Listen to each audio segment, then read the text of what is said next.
আসসালামু আলাইকুম ভিউয়ার্স, আজকে আমি আপনাদের এই ভিডিওটিতে দেখাবো যে কিভাবে যদি আপনাদের একটা ফেসবুক পেজ থাকে তো সেই পেজে আপনাদের কোনো ধরনের কপিরাইট ইস্যু আছে কিনা বা কোনো রকমের পলিসি ইস্যু আছে কিনা বা পেজের কন্ডিশন কেমন সেটা আপনাদের এই ভিডিওটিতে মাধ্যমে দেখাবো।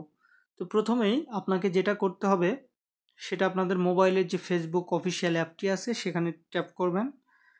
তো আপনাদের ফেসবুকে ঢোকার পরে আপনাদের যে কাজটি করতে হবে সেটা হচ্ছে আপনাদের প্রোফাইলে যাবেন। প্রোফাইলে যাওয়ার পরে ডান পাশে দেখবেন একটি থ্রি ডট লাইন আছে, সেখানে ট্যাপ করবেন। সেখানে ট্যাপ করার পরে আপনাদের এডিট বাটনের নিচে যে দেখবেন পেজ স্ট্যাটাস, সেখানে ট্যাপ করবেন। তো পেজ স্ট্যাটাস ট্যাপ করার পরে দেখুন আপনাদের যে প্রোফাইল আছে সেখানে উপরে লেখা আছে, নিচে ছোট করে লেখা আছে পেজ হ্যাজ নো ইস্যু, এবং দেখুন এখানে গ্রিন লাইন আছে। যদি আপনাদের পেজে কোনো সমস্যা থাকে তাহলে কিন্তু এখানে গ্রিন লাইন থাকবে না। এটা গ্রিন লাইন থাকা মানে আপনার পেজটি এখনও সেফ আছে এবং এখানে কোনো ধরনের আপনার কোনো পলিসি ইস্যু নেই এবং আপনার পেজটি এখনও ভালো আছে।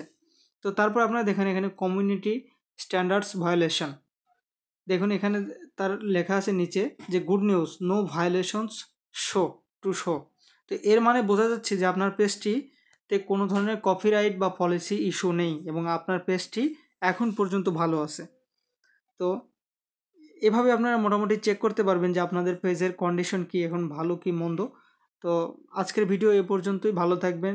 পরবর্তীতে আরেকটি নতুন ভিডিও নিয়ে উপস্থিত হব। তবে যদি কারো কোনো কিছু জানার থাকে অবশ্যই কমেন্টে জানাবেন। নেক্সট ভিডিওতে আপনাদেরকে সেটি জানানোর চেষ্টা করব। ধন্যবাদ সকলকে।